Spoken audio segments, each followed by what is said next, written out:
Pesta gol tercipta dalam lanjutan Liga Kompas Kacang Garuda U14 yang mempertemukan SSB Maesa dengan M Private Soccer School. M Private menjadi jawara usai tundukan Maesa dengan skor akhir 7 gol tanpa balas. Liga Kompas Gramedia memasuki pekan ke-14 yang diselenggarakan di Dewantara Sport Club Tangerang Selatan. Duel sesama tim papan bawah mempertemukan SSB Maesa dengan M Private Soccer School pada pertandingan Minggu pagi.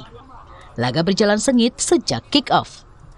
Kapten tim M Private Adritama Dwi Satria membuka keran gol terlebih dahulu pada menit ke-8, skor berubah 1-0. 9 menit berselang, Adritama mencetak brace untuk M Private Soccer School, 2-0 menjadi milik tim yang bermarkas di Cilengsi ini.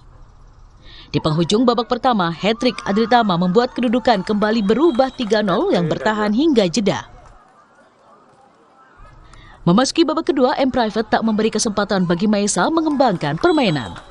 Alvaro Wirasena semakin menegaskan keunggulan M Private lewat golnya di menit 31. 3 menit berselang, M Rafa Nur Malik Ridwansyah mencatatkan nama di papan skor. 5-0 M Private memimpin. 1 menit kemudian, brace Alvaro Wirasena serta kuatrik Adritama Dwi Satria membawa M Private pulang dengan kemenangan 7 gol tanpa balas. 3 poin menjadi milik M Private sekaligus membenamkan Maesa di dasar klasemen Liga Kompas.